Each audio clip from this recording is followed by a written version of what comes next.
Assalamualaikum warahmatullahi wabarakatuh. Perkenalkan, nama saya Cita Lestari dengan nomor induk mahasiswa 120303035, Program Studi Hukum Tata Negara, kelas A semester 3, Fakultas Syariah dan Hukum, Universitas Islam Negeri Sunan Gunung Jati, Bandung. Saya akan memaparkan ulasan mengenai pembahasan mata kuliah Hukum Tata Negara, mulai dari pertemuan pertama sampai pertemuan 7, yang merupakan ujian tengah semester 3 mata kuliah Hukum Tata Negara, dengan dosen pengampu Bapak Lutfi Fahru Rizal, SSY, MH. Pokok bahasan pertemuan pertama adalah ekspektasi perkuliahan.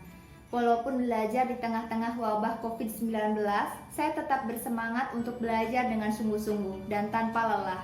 Kadangkala saya merasa kesusahan apabila waktu mengerjakan tugas di tempat tinggal saya tidak ada sinyal. Walaupun demikian, saya tetap berusaha untuk menyelesaikan tugas saya.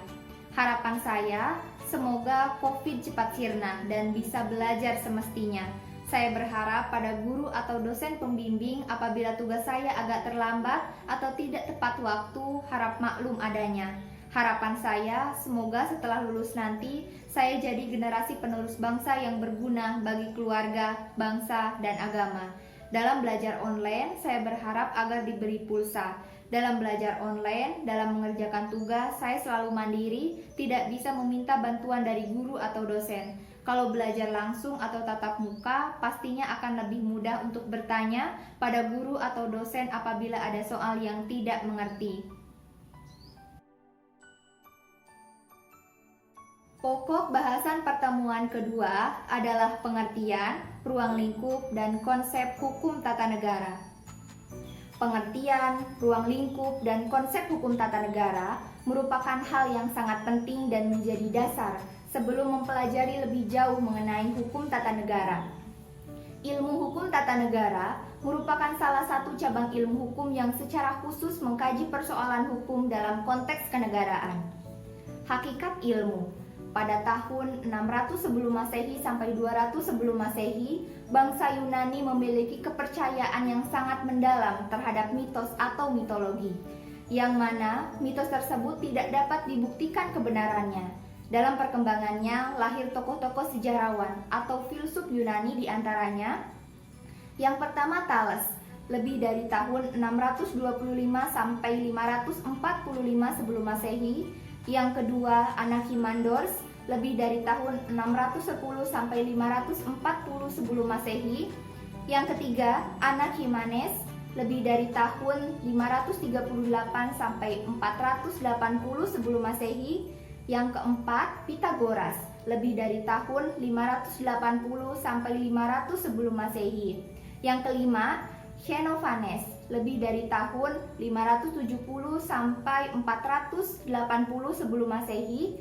Yang keenam, Heraklistos, lebih dari tahun 540 sampai 475 sebelum Masehi. Yang ketujuh, Sokrates, tahun 469 sampai 399 sebelum Masehi. Yang kedelapan Plato, tahun 427 sampai 347 sebelum Masehi. Yang kesembilan Aristoteles, tahun 384 sampai 322 sebelum Masehi.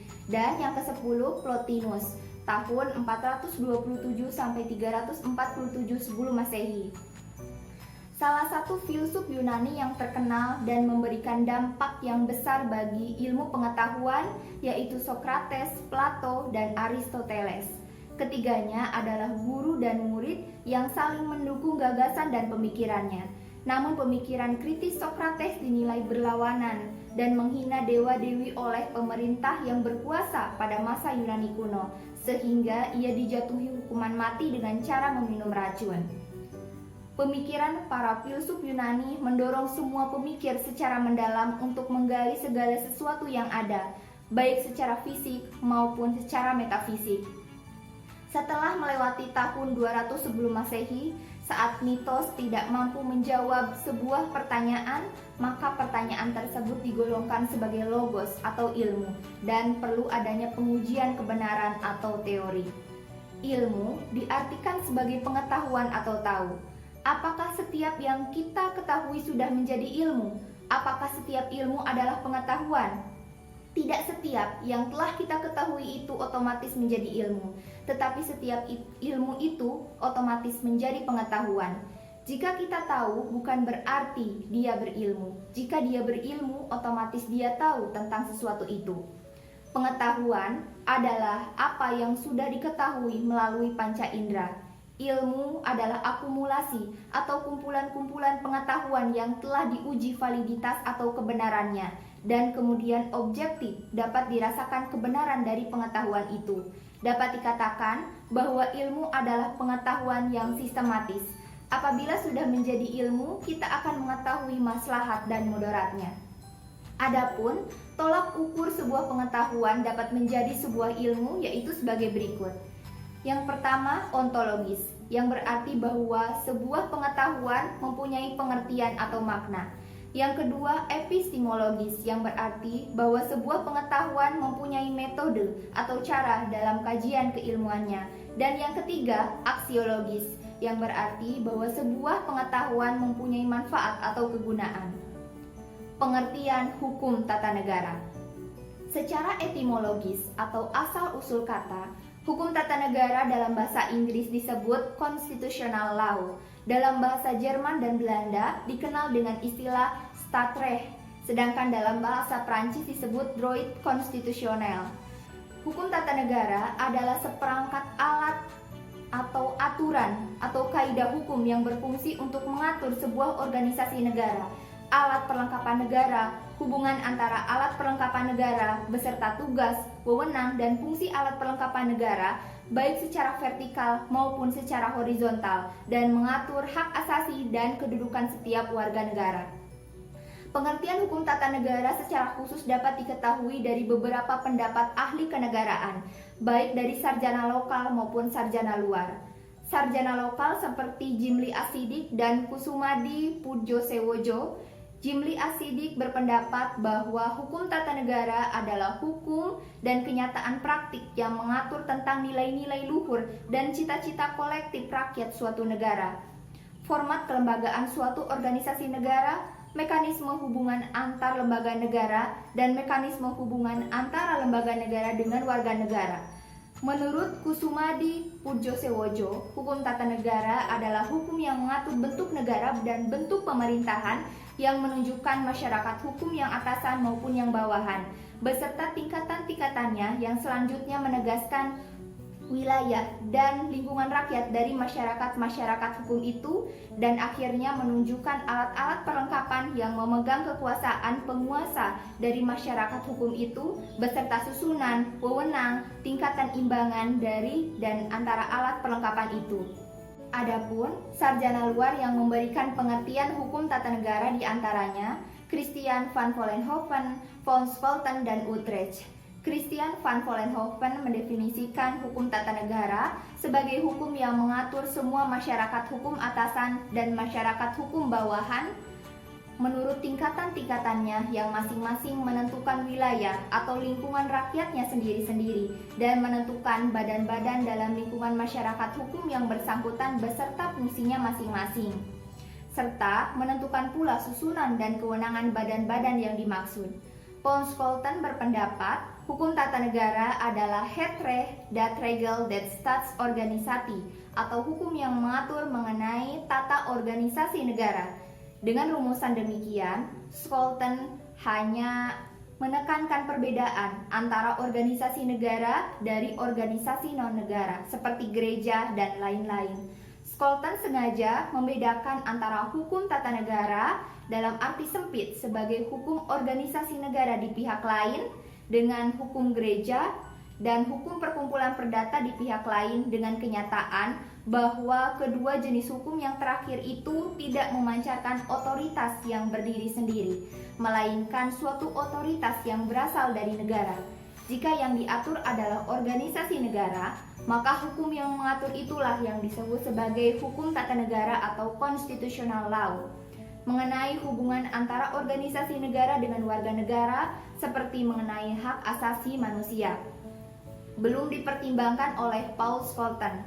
Menurut Utrecht, hukum tata negara merupakan hukum yang mengatur kewajiban sosial di dalam masyarakat dan kekuasaan yang dimiliki oleh pejabat-pejabat negara. Ruang lingkup hukum tata negara. Ruang lingkup hukum tata negara mencakup yang pertama organisasi negara yang meliputi bentuk negara, bentuk pemerintahan, sistem pemerintahan, lembaga-lembaga negara, dan sebagainya. Yang kedua, struktur pejabat negara yang mana kajiannya terfokus pada lembaga-lembaga negara dari suatu negara. Dan yang ketiga, pembagian kekuasaan dan hubungannya yang dikenal dengan trias politika menurut Montesquieu, yaitu kekuasaan legislatif, kekuasaan eksekutif, dan kekuasaan yudikatif. Hubungan ilmu hukum tata negara dengan ilmu pengetahuan lain. Ilmu hukum tata negara memiliki keterkaitan atau hubungan yang erat dengan ilmu pengetahuan lain.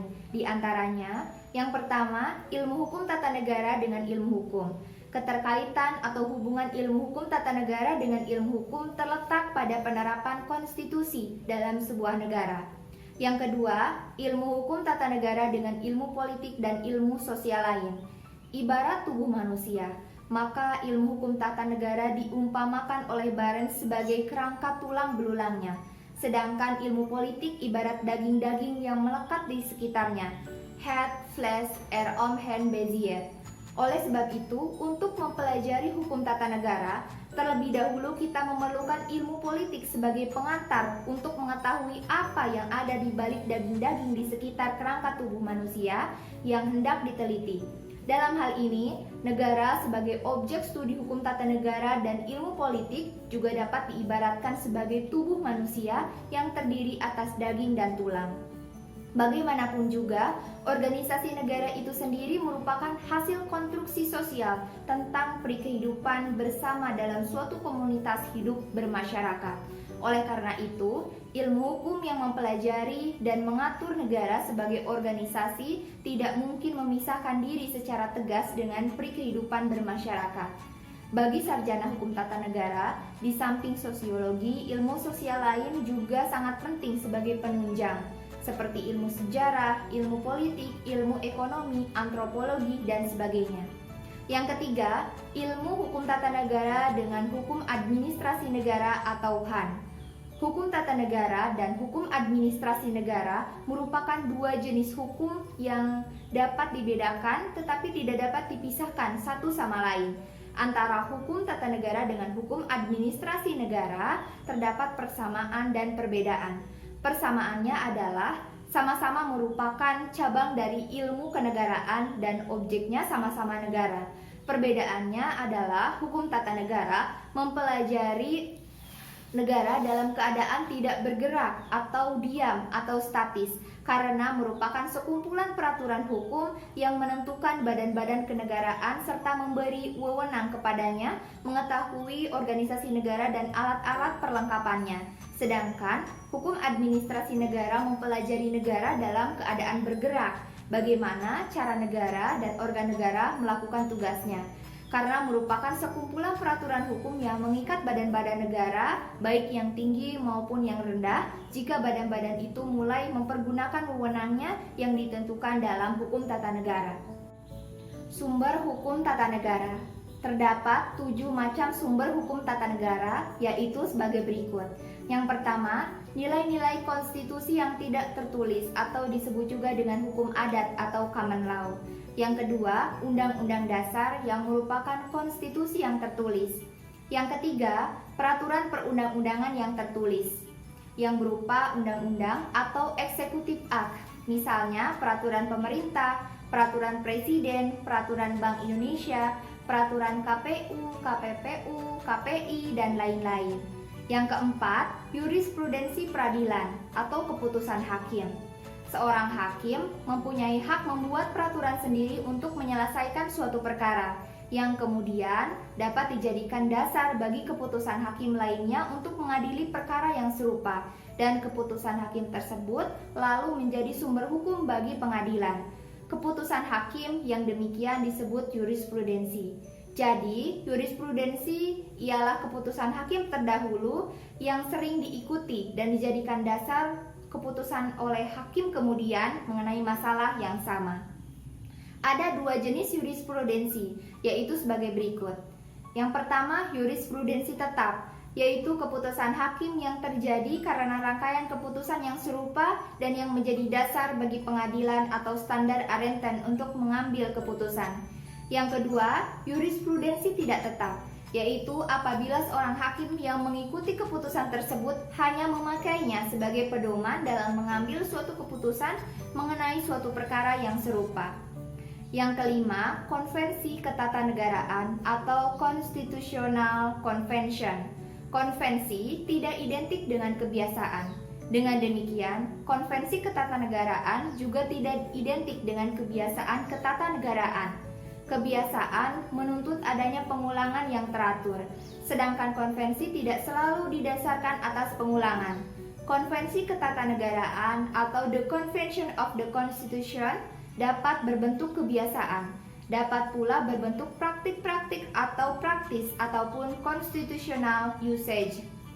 Terhadap hal ini, yang penting adalah bahwa kebiasaan, kelaziman, dan praktik yang harus dilakukan dalam proses penyelenggaraan negara, meskipun tidak tertulis, dianggap baik dan berguna dalam penyelenggaraan negara menurut Undang-Undang Dasar.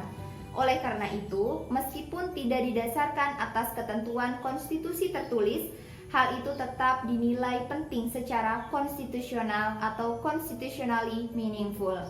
Yang keenam, doktrin ilmu hukum yang telah menjadi ius communis opinio doctorum.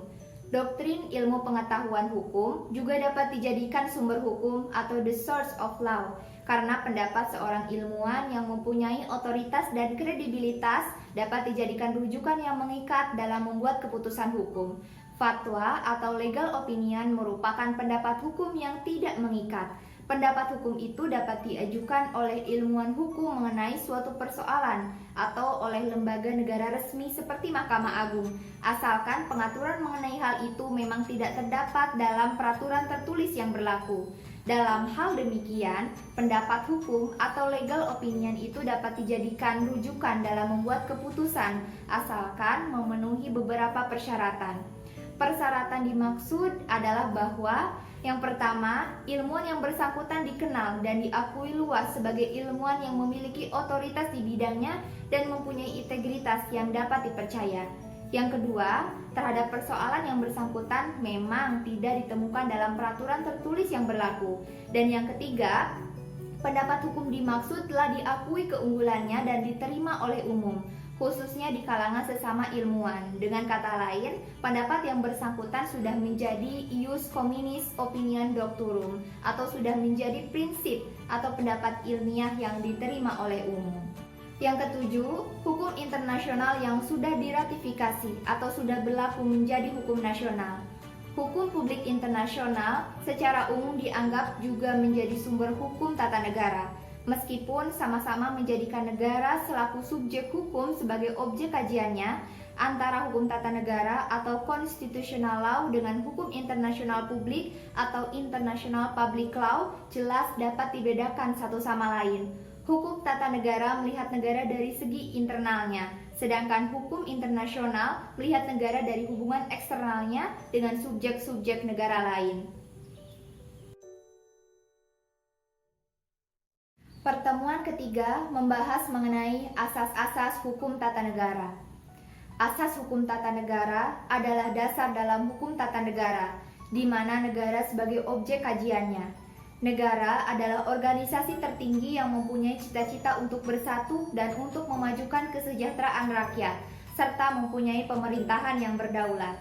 Suatu negara yang baik ialah negara yang diperintah dengan konstitusi dan berkedaulatan hukum. Pemikiran tentang negara hukum telah muncul jauh sebelum terjadinya revolusi di Inggris pada tahun 1688,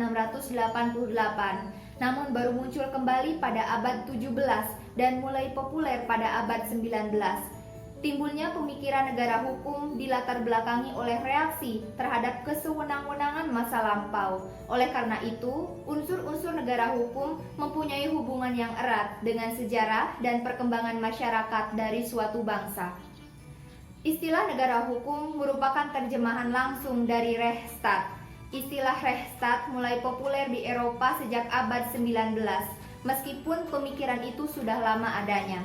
Istilah rule of law mulai populer dengan terbitnya buku dari Albert van Dissay yang berjudul Introduction to the Study of Law of the Constitution tahun 1885. Dari latar belakang dan sistem hukum yang menopangnya, terdapat perbedaan antara konsep Rechtsstaat dengan konsep rule of law. Meskipun dalam perkembangannya, dewasa ini tidak dipermasalahkan lagi perbedaan antara keduanya, karena pada dasarnya kedua konsep itu mengarahkan dirinya pada satu sasaran yang utama, yaitu pengakuan dan perlindungan terhadap hak-hak asasi manusia. Meskipun dengan sasaran yang sama, tetapi keduanya tetap berjalan dengan sistem hukum sendiri. Konsep Rechtsstaat lahir dari suatu perjuangan menentang absolutisme sehingga sifatnya revolusioner. Sedangkan konsep the rule of law berkembang secara evolusioner. Hal ini tampak dari isi atau kriteria Rechtsstaat dan kriteria the rule of law. Konsep Rechtsstaat bertumpu atas sistem hukum kontinental yang disebut civil law, sedangkan konsep the rule of law bertumpu atas sistem hukum yang disebut common law. Karakteristik civil law adalah administratif, sedangkan karakteristik common law adalah judicial. Bentuk negara hukum. Bentuk negara hukum terbagi menjadi dua, yaitu negara hukum formal dan negara hukum material. Adapun uraiannya sebagai berikut. Yang pertama, negara hukum formal. Negara hukum formal yaitu negara hukum yang mendapat pengesahan dari rakyat. Segala tindakan penguasa memerlukan bentuk hukum tertentu, harus berdasarkan undang-undang. Negara hukum formal ini disebut juga dengan negara demokratis yang berdasarkan negara hukum. Dalam hal ini, menurut Stahel, seorang sarjana Denmark, negara hukum formal itu harus memenuhi 4 unsur. Harus adanya jaminan terhadap hak-hak asasi manusia, adanya pemisahan kekuasaan, pemerintahan didasarkan pada undang-undang, dan harus ada peradilan administrasi. Secara formal, ada 3 bentuk negara hukum, yaitu yang pertama, negara hukum individualisme. Negara hukum individualisme menghendaki agar negara berstatus pasif, yaitu harus tunduk pada peraturan negara. Negara memberikan kebebasan kepada warga negaranya dalam melangsungkan kehidupan bermasyarakat, berbangsa, dan bernegara. Hak-hak dan kebebasan pribadi warga negara tidak dapat diganggu. Contoh negara yang berbentuk individualisme atau liberal adalah Amerika Serikat. Yang kedua, negara hukum penjaga malam atau Nachtwachtstaat. Negara hukum penjaga malam atau Nachtwachtstaat adalah negara hukum yang fungsinya hanya sebagai penjaga malam. Artinya negara akan hadir apabila negara dibutuhkan. Fungsi negara yaitu menjaga tata tertib dan keamanan. Walaupun demikian, negara tidak bersifat individualisme yang memberikan kebebasan pada warga negaranya dan tidak pula bersifat monopoli yang mendominasi kehidupan bermasyarakat, berbangsa, dan bernegara. Yang ketiga, negara hukum monopoli. Negara hukum monopoli adalah negara hukum yang mendominasi kehidupan bermasyarakat, berbangsa, dan bernegara.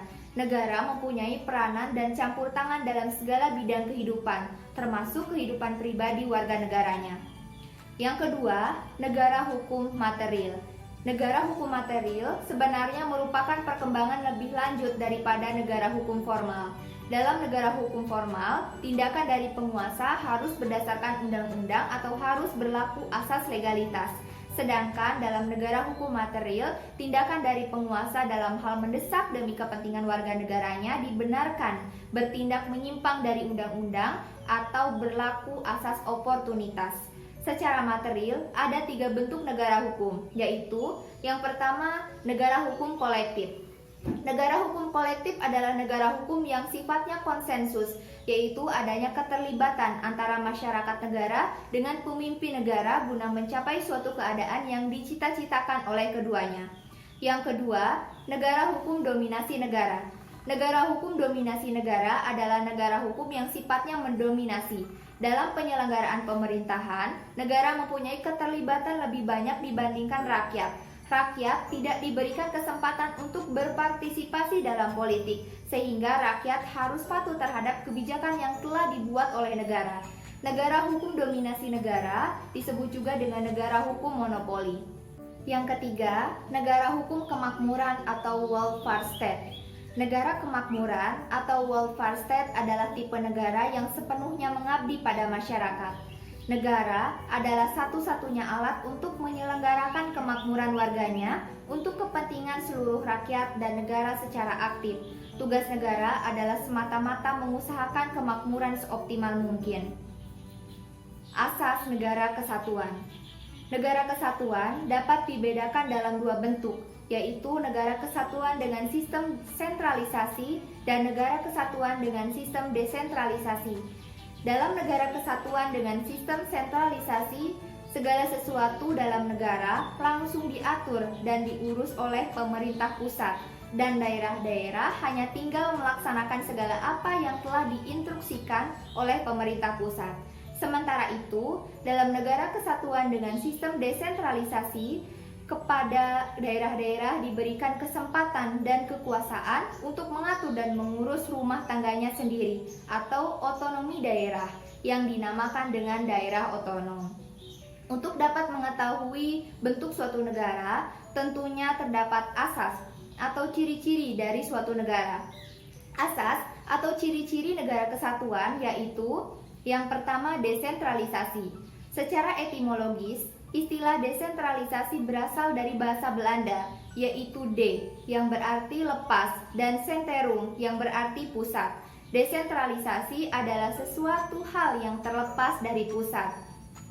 Desentralisasi dibedakan atas 3 bagian.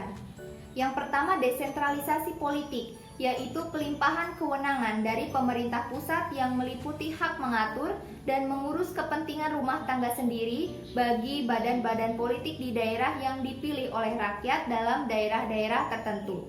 Yang kedua, desentralisasi fungsional, yaitu pemberian hak kepada golongan-golongan tertentu untuk mengurus segolongan kepentingan tertentu dalam masyarakat, baik terikat maupun tidak pada suatu daerah tertentu, seperti mengurus irigasi bagi petani. Yang ketiga, desentralisasi kebudayaan, yaitu pemberian hak kepada golongan-golongan minoritas dalam masyarakat untuk menyelenggarakan kebudayaan sendiri, seperti ritual kebudayaan. Desentralisasi pada dasarnya adalah suatu proses penyerahan sebagian wewenang dan tanggung jawab dari urusan yang semula adalah urusan pemerintah pusat kepada badan-badan atau lembaga-lembaga pemerintah daerah. Tujuannya adalah agar urusan-urusan dapat beralih kepada daerah dan menjadi wewenang serta tanggung jawab pemerintah daerah. Desentralisasi mengandung segi positif dalam penyelenggaraan pemerintahan, baik dari sudut politik, ekonomi, sosial, budaya, dan pertahanan keamanan. Dilihat dari fungsi pemerintahan, desentralisasi menunjukkan beberapa hal sebagai berikut. Yang pertama, satu satuan desentralisasi lebih fleksibel dalam memenuhi berbagai perubahan yang terjadi secara cepat. Yang kedua, satuan-satuan desentralisasi dapat melaksanakan tugas lebih efektif dan lebih efisien. Yang ketiga, satuan-satuan desentralisasi lebih inovatif. Yang ketiga, satuan-satuan desentralisasi mendorong tumbuhnya sikap moral yang lebih tinggi, serta komitmen yang lebih tinggi dan lebih produktif. Yang kedua, dekonsentrasi. Menurut ahli ilmu tata negara, dekonsentrasi merupakan pelimpahan kewenangan dari alat perlengkapan negara di pusat kepada instansi bawahannya guna melaksanakan pekerjaan tertentu dalam penyelenggaraan pemerintahan. Pemerintah pusat tidak kehilangan kewenangannya karena instansi bawahan melakukan tugas atas nama pemerintah pusat.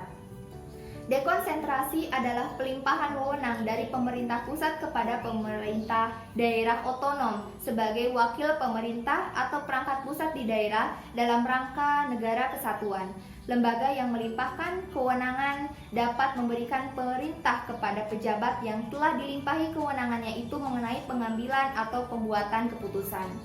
Yang ketiga, tugas pembantuan. Tugas pembantuan atau medebewin adalah keikutsertaan pemerintah daerah untuk melaksanakan urusan pemerintah yang kewenangannya lebih luas dan lebih tinggi di daerah tersebut.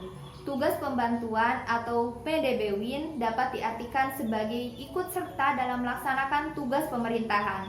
Dengan demikian, tugas pembantuan merupakan kewajiban-kewajiban untuk melaksanakan peraturan-peraturan yang ruang lingkup wewenangnya bercirikan 3 hal berikut.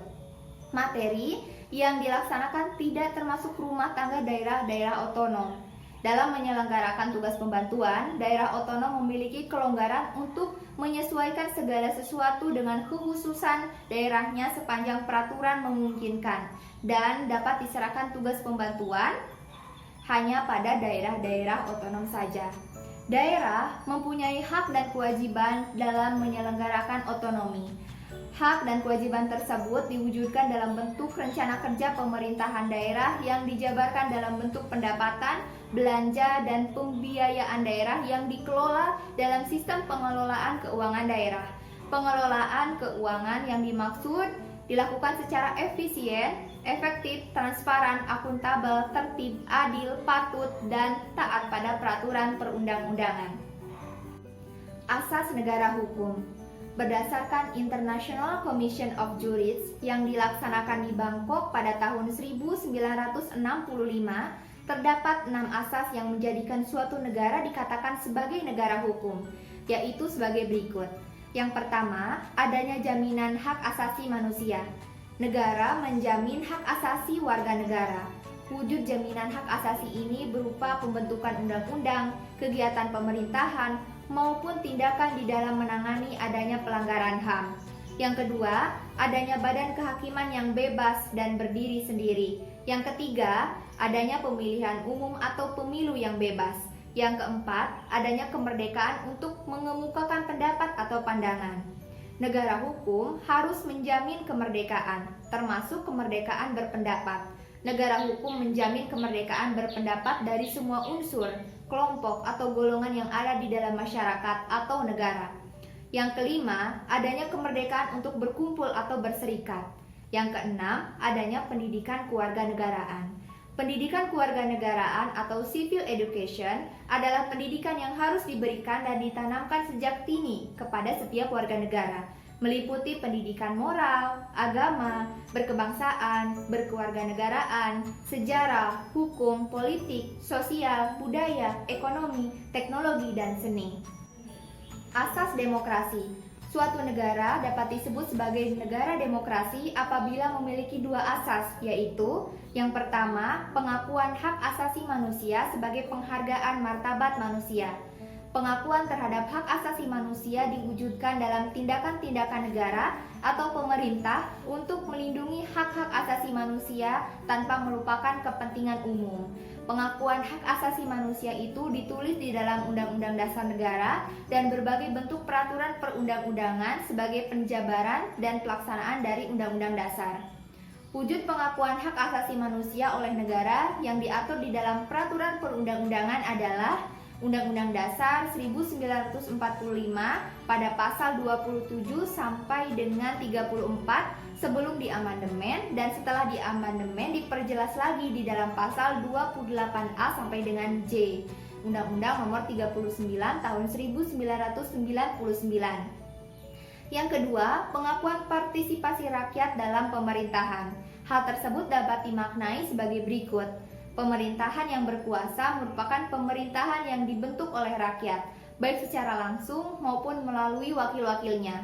Pemerintah yang mengatur negara harus mendapat dukungan dari rakyat, dan pemerintah menjalin hubungan timbal balik yang harmonis dengan rakyat. Menurut Afan Gofar, asas demokrasi adalah sebagai berikut. Yang pertama, pelaksana kekuasaan pemerintahan berasal dari rakyat. Hal ini selaras dengan pendapat Abraham Lincoln yang menyatakan bahwa demokrasi adalah pemerintahan dari rakyat, oleh rakyat, dan untuk rakyat. Government of the people, by the people, and for the people. Yang kedua, adanya tanggung jawab dari pelaksanaan kegiatan pemerintahan. Pemerintahan demokrasi dituntut adanya tanggung jawab pelaksanaan kegiatan pemerintahan. Karena demokrasi merupakan pemerintahan rakyat, maka menuntut tanggung jawab pelaksanaan pemerintahan kepada rakyat, baik secara langsung maupun melalui wakil-wakilnya. Yang ketiga, adanya keterlibatan atau ikut serta dalam pelaksanaan kegiatan pemerintahan, baik secara langsung maupun secara tidak langsung. Yang keempat, pergantian penguasa dengan teratur. Demokrasi menghendaki apabila terjadi pergantian penguasa harus melalui cara-cara yang konstitusional atau berdasar Undang-Undang Dasar, tidak melalui kekerasan atau perebutan kekuasaan. Yang kelima, pemilihan umum yang bebas, jujur, dan adil. Salah satu ciri negara demokrasi yaitu adanya pemilihan umum yang dilaksanakan secara langsung, umum, bebas, rahasia, jujur, dan adil. Pemilihan umum merupakan bukti perwujudan kedaulatan rakyat. Sebab dengan pemilihan umum, rakyat dapat menyalurkan aspirasinya di dalam pembentukan pimpinan negara atau wakil-wakil rakyat yang akan menentukan corak pemerintahan yang sesuai dengan aspirasi rakyat. Dan yang keenam, jaminan akan kebebasan individu dan jaminan hak asasi manusia. Negara demokrasi menjamin adanya kebebasan individu dan hak asasi manusia kepada setiap warga negara. Setiap warga negara diberi kebebasan untuk menentukan nasibnya sendiri sesuai dengan hati nurani dan potensi yang dimilikinya.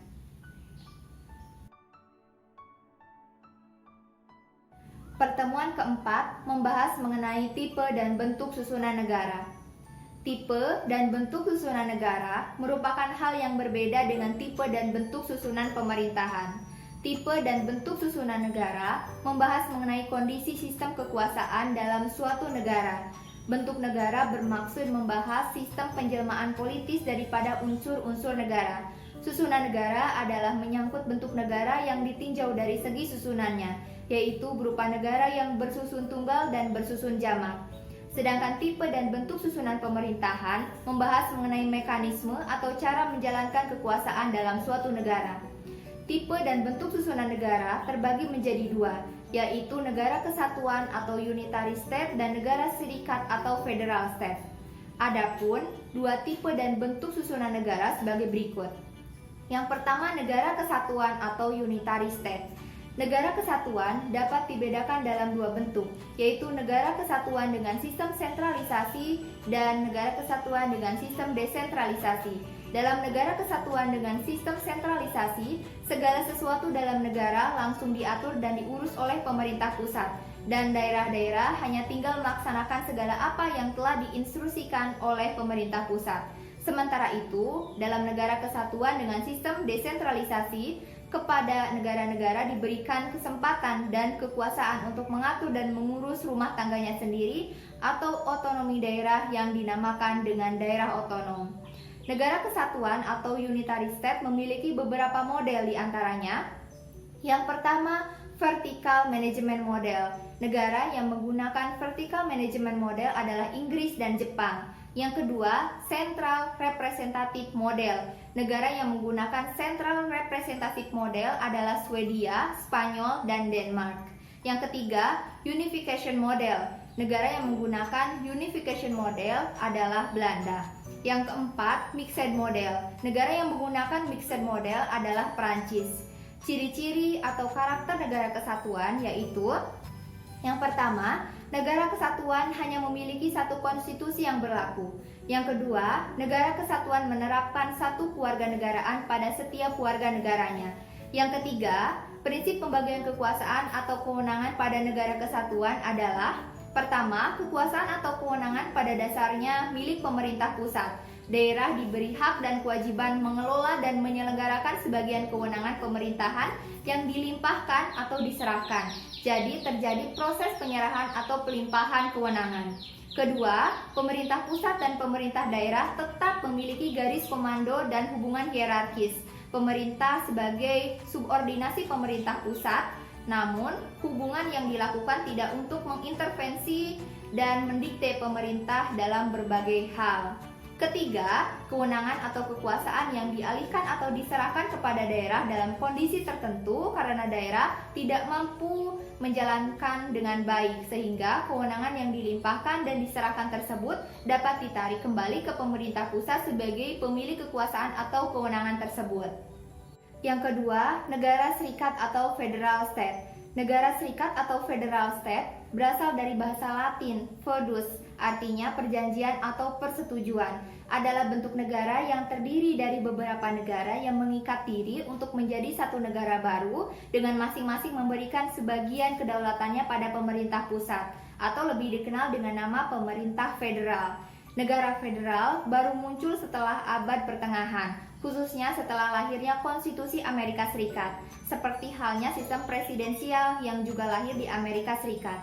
Negara Serikat lahir karena adanya perasaan sebangsa di antara kesatuan-kesatuan politik yang hendak membentuk federasi, serta adanya keinginan untuk membentuk ikatan yang terbatas.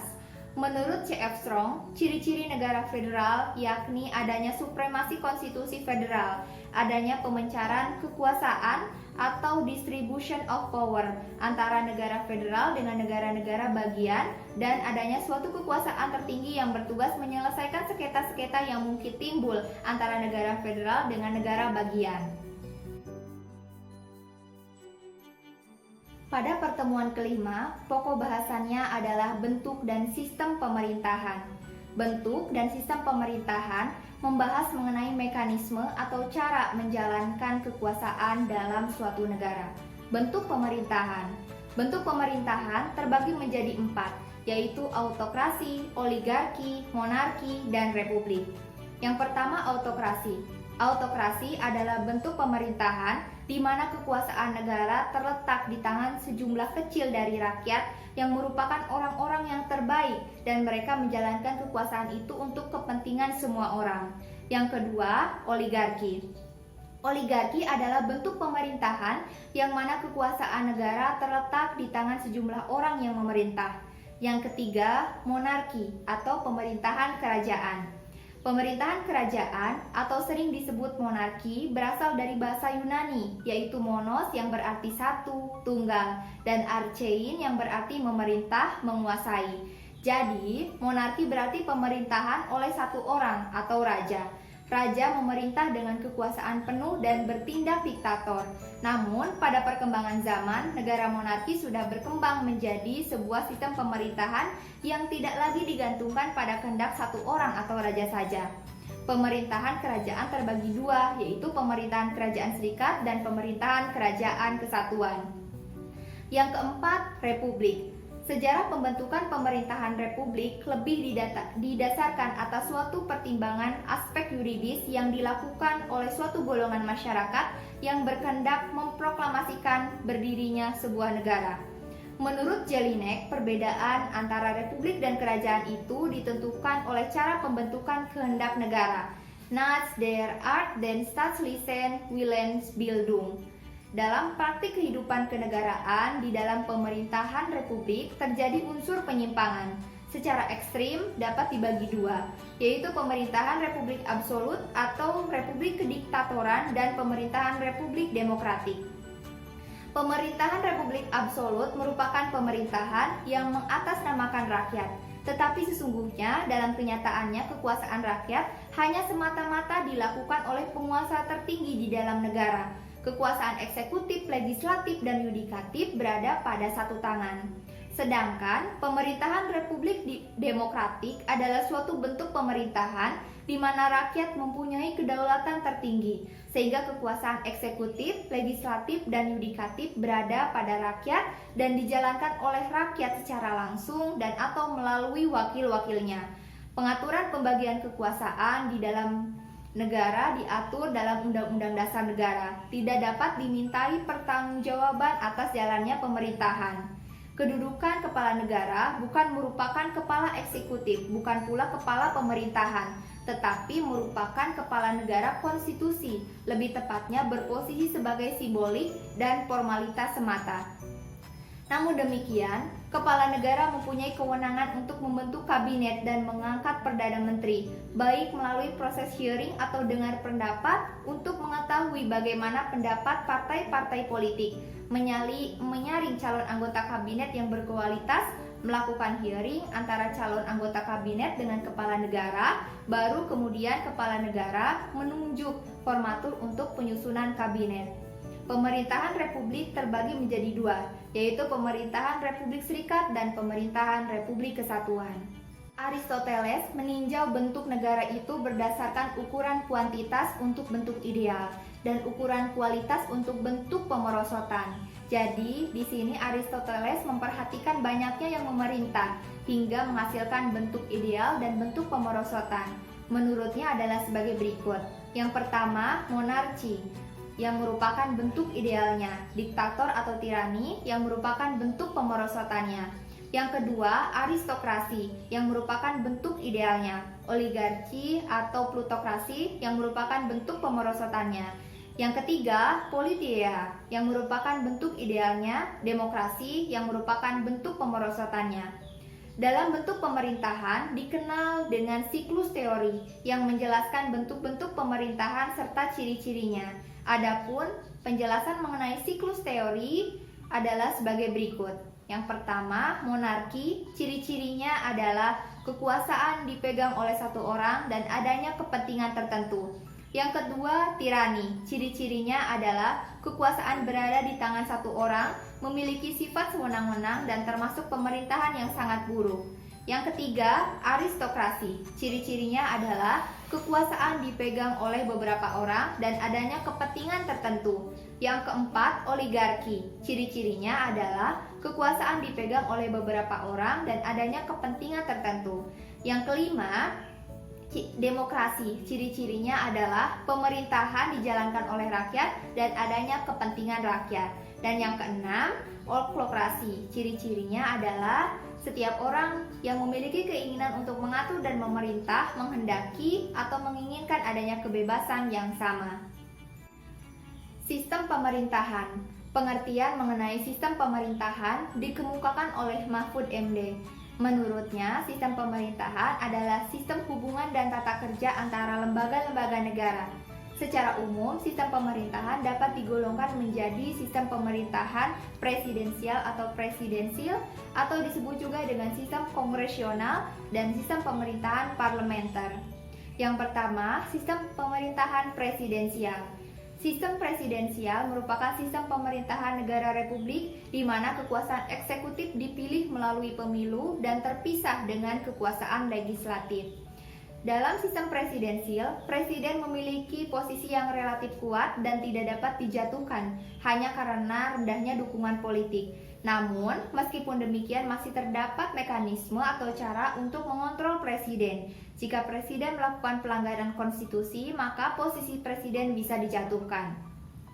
Sistem pemerintahan presidensial memiliki ciri-ciri sebagai berikut. Presiden memiliki kekuasaan nominal sebagai kepala negara, tetapi juga memiliki kedudukan sebagai kepala pemerintahan. Presiden dipilih secara langsung oleh rakyat atau oleh sebuah badan atau lembaga pemilih. Presiden tidak termasuk pemegang kekuasaan legislatif dan tidak dapat memerintahkan pemilihan umum. Presiden tidak dapat membubarkan pemegang kekuasaan legislatif. Presiden memiliki hak prerogatif atau hak istimewa untuk mengangkat dan memberhentikan menteri-menteri yang memimpin departemen dan non-departemen. Dan menteri-menteri hanya bertanggung jawab kepada kekuasaan eksekutif atau presiden, bukan kepada kekuasaan legislatif. Yang kedua, sistem pemerintahan parlementer. Sistem parlementer adalah sebuah sistem pemerintahan di mana parlemen memiliki peranan penting dalam pemerintahan. Parlemen memiliki wewenang dalam mengangkat Perdana Menteri dan dapat menjatuhkan pemerintahan, yaitu dengan cara pengeluaran semacam mosi tidak percaya. Berbeda dengan sistem presidensial, sistem parlemen dapat memiliki seorang presiden dan seorang Perdana Menteri yang berwenang terhadap jalannya pemerintahan. Dalam presidensial, presiden berwenang terhadap jalannya pemerintahan. Namun, dalam sistem parlementer, presiden hanya menjadi simbol kepala negara saja. Sistem pemerintahan parlementer memiliki ciri-ciri sebagai berikut. Kabinet dipimpin oleh seorang Perdana Menteri yang dibentuk berdasarkan kekuatan yang menguasai parlemen. Anggota kabinet sebagian atau seluruhnya dari anggota parlemen. Perdana Menteri bersama kabinet bertanggung jawab kepada parlemen. Kepala negara, raja atau ratu atau presiden dengan saran-saran atau nasihat Perdana Menteri dapat membubarkan parlemen dan memerintahkan diadakan pemilihan umum. Pokok bahasan pertemuan ke-6 adalah negara autokrasi dan demokrasi modern. Negara autokrasi modern. Autokrasi adalah sistem pemerintahan di mana seseorang atau seorang autokrat yang memegang semua kekuasaan, baik politik, ekonomi, sosial, maupun militer. Autokrasi memiliki aturan yang tidak terbatas dan absolut serta tidak tunduk pada batasan hukum atau legislatif. Secara etimologis, kata autokrasi berasal dari bahasa Yunani kuno, yaitu autos dan kratos. Autos berarti diri, sedangkan kratos berarti kekuatan. Jadi, autokrasi berarti kekuatan yang dipegang oleh seorang diri. Pada abad pertengahan Yunani, istilah autokrat digunakan dalam kekaisaran, yaitu bagi seseorang yang memegang gelar kaisar tanpa mempertimbangkan tujuan dari kekuasaan kaisar tersebut. Dalam sejarah, ada beberapa kerajaan yang menggunakan gelar autokrat, seperti Kekaisaran Rusia. Hal inilah yang menjadi pembeda dengan raja konstitusional di Eropa. Autokrasi dibentuk karena adanya situasi dan kondisi politik pada saat itu. Autokrasi cenderung profesional dibandingkan dengan monarki yang berdasarkan pada keturunan. Selain itu, autokrasi juga melibatkan pembantu-pembantu atau penasihat politik yang biasa disebut dengan kabinet dalam pelaksanaan kekuasaannya. Adapun ciri-ciri pemerintahan yang menggunakan sistem autokrasi modern adalah sebagai berikut. Yang pertama, menggunakan sistem kepartaian satu partai atau sistem partai tunggal. Yang kedua, kekuasaan terbesar berada dan dihimpun oleh negara. Yang ketiga, suatu perhimpunan yang merupakan satu kesatuan utuh yang memiliki landasan atau dasar dalam hidup dan kehidupan, serta memiliki suatu kepentingan tertentu secara mandiri dan kepribadian atau karakter secara mandiri. Yang keempat, penguasa memiliki keterlibatan lebih banyak dalam menentukan pemimpin atau wakil rakyat. Dan yang kelima, lembaga eksekutif memiliki keterlibatan lebih banyak dalam pemerintahan. Negara yang menggunakan sistem autokrasi modern contohnya fasisme di Italia, nazisme di Jerman, dan komunisme di Uni Soviet. Negara demokrasi modern. Demokrasi merupakan sistem pemerintahan yang baru sebab pada masa lalu sebagian besar negara-negara di dunia ini menganut sistem pemerintahan berbentuk kerajaan yang bersifat turun-temurun dan memiliki kekuasaan yang mutlak sehingga nasib rakyat sangat ditentukan oleh kebijakan dan perilaku raja atau penguasa. Secara etimologis, kata demokrasi berasal dari bahasa Yunani, yaitu demos dan kratos. Demos berarti rakyat, sedangkan kratos berarti pemerintahan. Jadi demokrasi berarti pemerintahan rakyat. Istilah ini dipakai pada zaman Yunani kuno, khususnya untuk kota Athena yang menerapkan demokrasi langsung. Demokrasi adalah pemerintahan oleh rakyat di mana kekuasaan tertinggi di tangan rakyat dan dijalankan langsung oleh mereka atau wakil-wakil yang mereka pilih di bawah sistem pemerintahan yang bebas. Jadi yang diutamakan dalam pemerintahan yang demokratis adalah rakyat.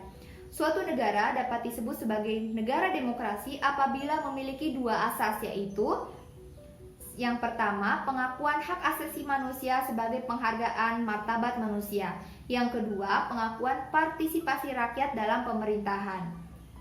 Dalam pemerintahan demokrasi terdapat pemisahan kekuasaan dalam penyelenggaraan negara. Bentuk pemisahan kekuasaan itu dapat bersifat mutlak atau penuh dan tidak mutlak, seperti kekuasaan legislatif atau pembuat undang-undang, eksekutif atau pelaksana undang-undang, dan yudikatif atau mengawasi undang-undang. Selain itu, pemerintahan juga berdasarkan kehendak dan kepentingan rakyat banyak, serta adanya tanggung jawab dari pelaksanaan kegiatan pemerintahan. Adapun ciri-ciri pemerintahan yang menggunakan sistem demokrasi modern adalah sebagai berikut. Yang pertama, menggunakan sistem kepartaian multipartai. Yang kedua, pelaksanaan kekuasaan atau kekuatan oleh rakyat. Yang ketiga, suatu perhimpunan dari beberapa individu yang merupakan satu kesatuan, yang berarti bahwa suatu individu memiliki peranan yang amat penting dalam membuat dan memperjuangkan kesejahteraan bersama dan negara. Yang keempat, rakyat merupakan pemegang kekuasaan tertinggi atau kedaulatan berada di tangan rakyat. Dan yang kelima, konstitusi atau undang-undang merupakan landasan yang digunakan dalam penyelenggaraan pemerintahan dan mempunyai andil lebih besar. Negara yang menggunakan sistem demokrasi modern contohnya Indonesia. Pada pertemuan ketujuh, pokok bahasannya adalah teori pembagian kekuasaan dan lembaga-lembaga negara. Kekuasaan dapat diartikan sebagai kemampuan seseorang untuk mempengaruhi orang lain supaya melakukan tindakan-tindakan yang dikehendaki atau diperintahkannya. Negara juga mempunyai kekuasaan, karena negara adalah organisasi kekuasaan. Kekuasaan negara merupakan kewenangan negara untuk mengatur seluruh rakyatnya untuk mencapai keadilan dan kemakmuran serta keteraturan. Adanya pemisahan atau pembagian kekuasaan agar terjadi kontrol dan keseimbangan di antara lembaga pemegang kekuasaan. Kekuasaan eksekutif, legislatif maupun yudikatif tidak dipegang oleh satu orang saja. Pemisahan kekuasaan atau separation of power dan pembagian kekuasaan atau division of power merupakan dua istilah yang memiliki pengertian berbeda satu sama lainnya. Pemisahan kekuasaan berarti kekuasaan negara itu terpisah-pisah dalam beberapa bagian, baik mengenai organ maupun fungsinya. Contoh negara yang menganut mekanisme pemisahan kekuasaan adalah Amerika Serikat. Sedangkan dalam mekanisme pembagian kekuasaan, kekuasaan itu memang dibagi-bagi dalam beberapa bagian, tetapi tidak dipisahkan dan adanya koordinasi atau kerjasama. Mekanisme pembagian kekuasaan ini banyak sekali dilakukan oleh banyak negara di dunia, termasuk Indonesia. Pelaksanaan pembatasan kekuasaan. Maurits Duverger mengatakan bahwa terdapat 3 cara atau metode dalam melaksanakan pembatasan kekuasaan yang dilakukan oleh penguasa sebuah negara, yaitu yang pertama, metode yang dilakukan secara langsung. Langkah-langkah yang digunakan adalah sebagai berikut. Pemilihan para penguasa oleh rakyat, artinya rakyat mempunyai andil besar dalam menentukan siapa yang akan menjadi penguasa. Pembagian kekuasaan dan pengawasan atau kontrol yurisdiksional. Yang kedua, metode yang dilakukan dengan menambah atau memperkuat kekuasaan pihak yang diperintah. Hal ini bertujuan guna terjalinnya kekuasaan yang seimbang dan saling mengontrol kinerja satu sama lain, serta menghindari terjadinya penyimpangan-penyimpangan kekuasaan. Yang ketiga, metode yang dilakukan dengan pengendalian atau pengawasan terhadap kelaliman-kelaliman pihak penguasa dari masyarakat. Masyarakat berperan untuk mengendalikan atau mengawasi segala tindakan yang dilakukan oleh penguasa, baik secara internal maupun eksternal. Menurut John Locke, pada tahun 1632 sampai 1704, kekuasaan negara itu dapat dibagi menjadi 3 macam, yakni sebagai berikut. Yang pertama, kekuasaan legislatif, yaitu kekuasaan untuk membuat atau membentuk undang-undang. Yang kedua, kekuasaan eksekutif, yaitu kekuasaan untuk melaksanakan undang-undang, termasuk kekuasaan untuk mengadili setiap pelanggaran terhadap undang-undang. Dan yang ketiga, kekuasaan federatif, yaitu kekuasaan untuk melaksanakan hubungan luar negeri. Selain John Locke, ada tokoh lain yang berpendapat tentang kekuasaan negara, yaitu Montesquieu, seorang pemikir berkebangsaan Prancis, mengemukakan teorinya yang disebut trias politika. Dalam bukunya yang berjudul L'Esprit des Lois atau The Spirit of the Law pada tahun 1748 menawarkan alternatif yang agak berbeda dari pendapat John Locke. Menurut Montesquieu, untuk tegaknya negara demokrasi perlu diadakan pemisahan kekuasaan negara ke dalam 3 organ, yaitu yang pertama kekuasaan legislatif, yaitu kekuasaan untuk membuat atau membentuk undang-undang. Yang kedua, kekuasaan eksekutif, yaitu kekuasaan untuk melaksanakan undang-undang. Dan yang ketiga, kekuasaan yudikatif, yaitu kekuasaan untuk mempertahankan undang-undang, termasuk kekuasaan untuk mengadili setiap pelanggaran terhadap undang-undang. Konsep trias politika sebenarnya sudah ada sejak dahulu, yang lahir di Prancis pada abad ke-16. Pada masa itu, ada 5 fungsi kekuasaan diantaranya fungsi diplomasi, fungsi defensi, fungsi finansi, fungsi justisi, dan fungsi polisi. Adapun penjelasan 3 pembagian kekuasaan di Indonesia adalah sebagai berikut. Yang pertama, kekuasaan eksekutif. Kekuasaan eksekutif adalah kekuasaan untuk menjalankan undang-undang dan penyelenggaraan pemerintahan negara. Kekuasaan ini dipegang oleh Presiden, sebagaimana ditegaskan dalam Pasal 4 Ayat 1 Undang-Undang Dasar Negara Republik Indonesia tahun 1945. Yang kedua, kekuasaan legislatif. Kekuasaan legislatif adalah kekuasaan untuk membentuk undang-undang. Kekuasaan ini dipegang oleh Dewan Perwakilan Rakyat atau DPR, sebagaimana ditegaskan dalam Pasal 20 Ayat 1 Undang-Undang Dasar Negara Republik Indonesia tahun 1945. Dan yang ketiga, kekuasaan yudikatif. Kekuasaan yudikatif atau disebut dengan kekuasaan kehakiman adalah kekuasaan untuk menyelenggarakan peradilan guna menegakkan hukum dan keadilan. Kekuasaan ini dipegang oleh Mahkamah Agung dan Mahkamah Konstitusi, sebagaimana ditegaskan dalam Pasal 24 Ayat 2 Undang-Undang Dasar Negara Republik Indonesia tahun 1945. Demikian bahasan serta ulasan saya mengenai pembahasan mata kuliah Hukum Tata Negara dari pertemuan pertama sampai pertemuan 7 sebagai ujian tengah semester 3 mata kuliah Hukum Tata Negara. Apabila terdapat perkataan yang salah dan tidak berkenan di hati, saya mohon beribu-ribu maaf yang sebanyak-banyaknya. Terima kasih. Wassalamualaikum warahmatullahi wabarakatuh.